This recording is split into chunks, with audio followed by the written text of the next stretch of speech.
Hello friends, आप सभी का स्वागत है स्टडी होम पे। मैं हूं संगीता झा। दोस्तों, नेपाल के प्रधानमंत्री पीएम ओली को आज भगवान याद की अचानक याद आ गई है और वो कह रहे हैं कि असली अयोध्या भारत में नहीं बल्कि नेपाल में है और भारत में नकली अयोध्या है। यानी कि भगवान राम नेपाली हैं, उनका ये भी कहना है। और ये विवादित बयान देख के उनको लग रहा है कि वो भारतवासियों का मन मोड़ सकते हैं। नेपाल के पीएम केपी शर्मा चीन सह पर भारत विरोधी रुख के लिए जाने जाते हैं, यानी कि वो चीन से मिले हुए हैं।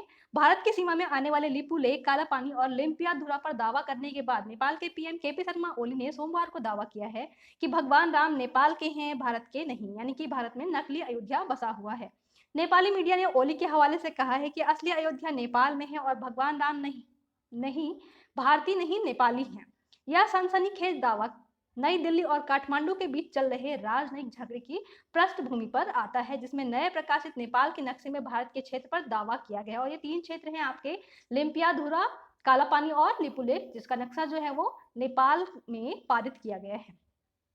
तो दोस्तों, नेपाल में वैसे भी पॉलिटिकल क्राइसिस चल रही है। नेपाल की खुद की सरकार तो बन नहीं पा रही है, ठहर नहीं पा रही है और वो भारत को लेकर राजनीति करने पे उतर आए हैं। ओली के इस दावे पर नेपाल में राष्ट्रीय प्रजातंत्र पार्टी के नेता और पूर्व उप प्रधानमंत्री कमल थापा ने कड़ी आपत्ति जताई है। उन्होंने ट्वीट कर कहा है, किसी भी प्रधानमंत्री के लिए इस तरह का आधारहीन और अप्रमाणित बयान देना उचित नहीं है। ऐसा लगता है कि पीएम ओली भारत और नेपाल के रिश्ते को और ज्यादा बिगाड़ना चाहते हैं, क्योंकि भारत और नेपाल के बीच रोटी और बेटी का रिश्ता है। लेकिन केपी शर्मा ओली इसको बिगाड़ना चाहते हैं, जबकि उन्हें तनाव कम करने के लिए काम करने की कोशिश करनी चाहिए। तो ये है पीएम ओली का ट्वीट। आप देख लीजिए क्या लिखा हुआ है इसमें।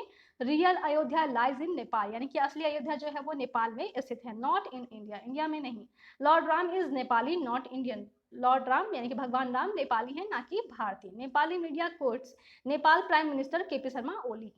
तो ये है केपी शर्मा ओली। और कुछ दिन पहले ही नेपाल में क्या हुआ था, जितने भी भारतीय समाचार चैनल हैं उन सब पर बैन लगा दिया गया था, सिर्फ डीडी न्यूज को छोड़कर। तो नेपाल में सिर्फ डीडी न्यूज को बैन करने से रोक दिया गया था।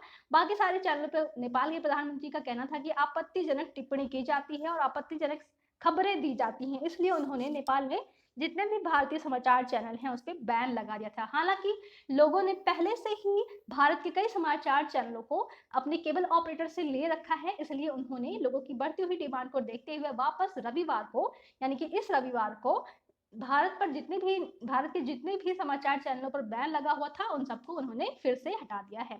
इससे पहले नेपाल में सीमा विवाद के बाद कार्रवाई करते हुए भारतीय न्यूज टीवी चैनल का प्रसारण पर लगा दिया था। नेपाल ने इसे लेकर कोई आधिकारिक आदेश जारी नहीं किया था, लेकिन नेपाल के केबल टीवी ऑपरेटरों ने भारतीय न्यूज चैनलों का प्रसारण बंद कर दिया था। तो भाई, नेपाल की गवर्नमेंट कहेगी तभी तो वहां पे बैन लगाया जाएगा। इसलिए नेपाल ने भारतीय चैनलों पे बैन लगा दिया था और नेपाल जो है वो चीन के नक्शे कदम पर आगे बढ़ता जा रहा है। नेपाल के प्रधानमंत्री केपी शर्मा ओली भारतीय समाचार चैनलों पर प्रतिबंध लगाकर फिर एक बार चीन के नक्शे कदम पर चलते दिखाई दे रहे हैं। बताया गया है कि लद्दाख में जारी तनाव के बीच चीन में भारतीय न्यूज चैनलों के प्रसारण पर प्रतिबंध लगा दिया गया था। चीन को डर था कि वहां के लोगों को भारतीय समाचार चैनलों के माध्यम से सीमा के हालात की सही जानकारी ना मिल सके।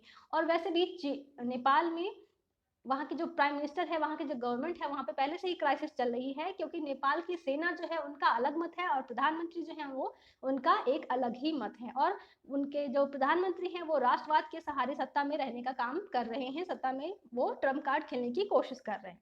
तो पीएम ओली नेपाल की सत्ता में राष्ट्रवाद के सहारे बने रहना चाहते हैं। हालांकि उनकी खुद की कुर्सी जो है वो डगमगा रही है, इसलिए वे कभी नक्शा विवाद तो कभी नागरिकता कानून के जरिए भारत के खिलाफ कड़ा कदम उठा रहे हैं। ओली ने हाल ही में अपनी सरकार गिराने को लेकर भारत पर साजिश करने का भी आरोप लगाया था। वहीं चीनी राजदूत के साथ उनकी नजदीकियों को लेकर नेपाल में पहले से ही विरोध जारी है। और आप सभी जानते हैं कि ओली की कुर्सी बचाने में चीन भी जुटा हुआ है, लेकिन नेपाल के लोग खुद ही इसका विरोध करने में लगे हुए हैं। तो मुझे लगता है कि नेपाल के प्रधानमंत्री या तो पागल हो गए हैं, जो वो इस तरह का दावा कर रहे हैं कि भगवान राम नेपाली हैं और असली अयोध्या नेपाल में स्थित है। हालांकि सभी जानते हैं कि सरयू नदी भारत में बहती है और जहाँ पे सरयू नदी बहती है वहीं पर अयोध्या है। तो अब देखते हैं कि नेपाल के इस दावों का खंडन किस प्रकार से भारतीय मीडिया करती है। क्या नेपाल अपने दावे पर टिक पाती है या फिर वो अपना बयान फिर से बदलती है। थैंक यू आप सभी का मुझे सुनने के लिए।